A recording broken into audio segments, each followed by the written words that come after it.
2009 study by Doesberg et al.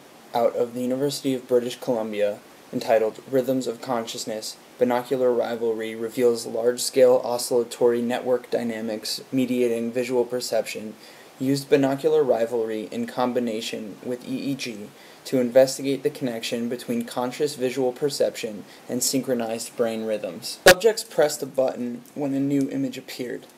Data collection was tied to these button presses. Shown here are the respective left and right rivalrous images displayed to the subjects.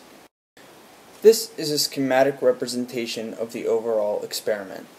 The images on the faces represent the conscious perception along the timeline beneath. Beneath the faces, theta oscillations in black and superimposed gamma oscillations in red are shown. The timeline below shows the three data collection points: 600 to 540 milliseconds, 430 to 370 milliseconds, and 280 to 220 milliseconds prior to the button press.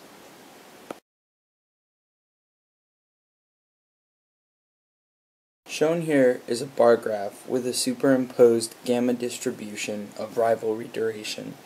The y-axis shows the number of observations, while the x-axis shows the duration of button presses. The mean length was 782 milliseconds with a standard deviation of 737 milliseconds within a sample size of 10,199 recordings.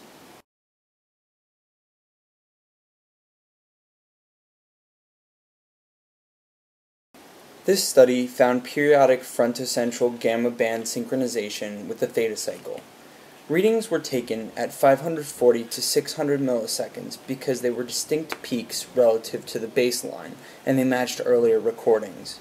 Readings at 370 to 430 milliseconds were baseline and were necessary to look at the dissolution of oscillatory networks. The 220 to 280 millisecond period corresponded to expected reaction times. Recordings of specific brain region activation are important to note. In the period from 540 to 600 milliseconds prior to the button press, the right precuneus, bilateral dorsolateral prefrontal cortex, bilateral superior frontal gyrus, and right precentral gyrus were activated. In the period from 220 to 280 milliseconds prior to the button press, all of the aforementioned regions, plus the left precentral gyrus and the right inferior temporal gyrus, were activated. This figure shows relative activity by voltage on the left and right sides and top of the skull. White color signifies a potential difference of 0 microvolts, while dark red signifies a potential difference of 0.15 microvolts. The relative locations of brain regions of interest are labeled.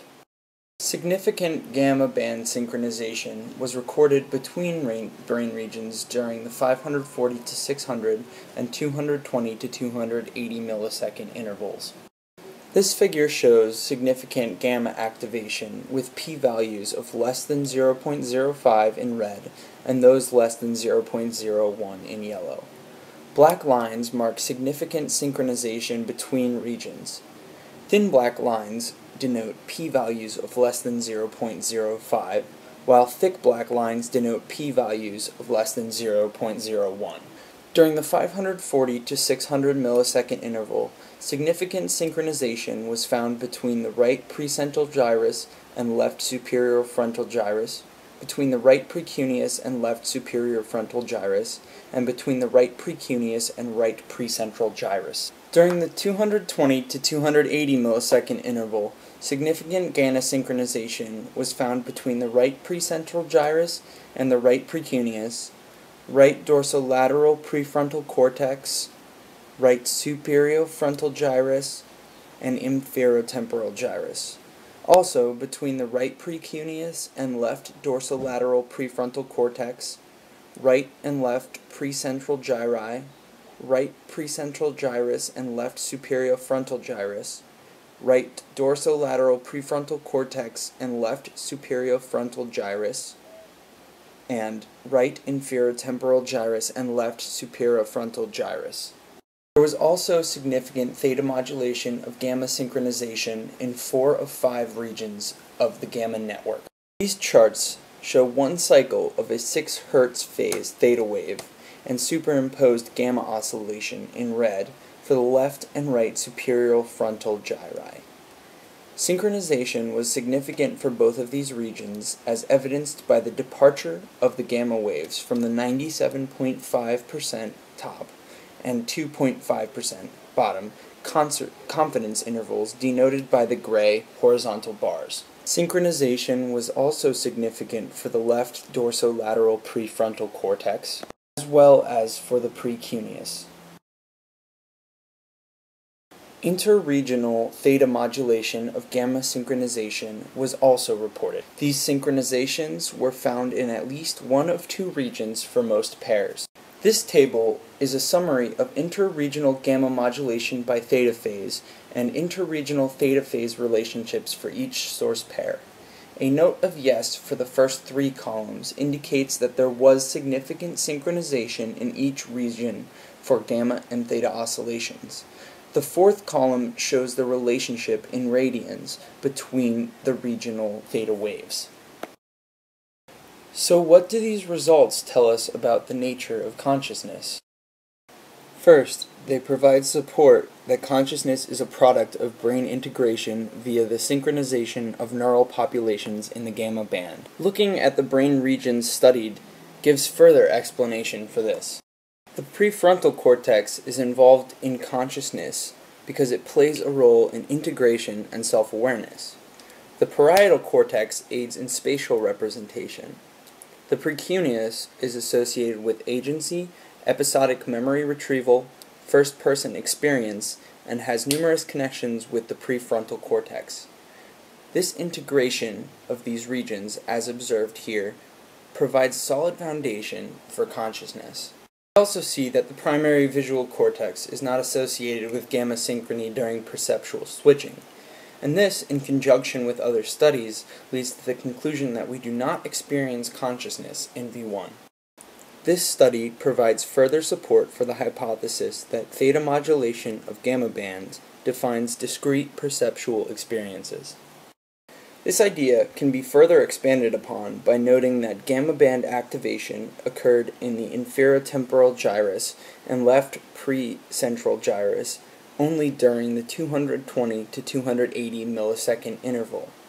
The inferotemporal gyrus is known to play a role in the processing of higher-order visual patterns, and the left precentral gyrus controls voluntary movement of the right hand to press the button. As such, the authors inferred that the new percept was consciously perceived at this time. We can also learn something about working memory. During the retention interval, increased frontal and parietal activation, coupling of theta and gamma oscillations in these regions, and enhanced synchronization suggest that items are maintained in the working memory for 1 theta cycle. Of course, there remain gaps in our knowledge of consciousness, so here are some ideas that I am interested in pursuing in future studies. First, this study showed that different regions displayed differences in theta phases. What is the significance in these differences with respect to consciousness? Secondly, how would more salient stimuli affect responses? We may want to look at natural images, house face stimuli, or motion, and the corresponding network synchronization within the cortex.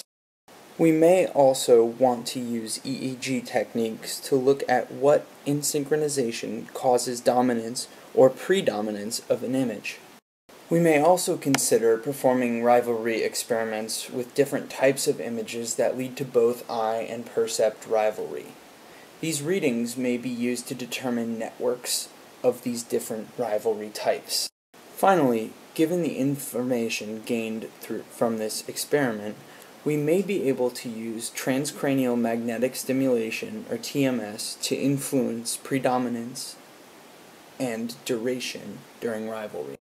Thank you for listening, and please see these references for further discussions of consciousness.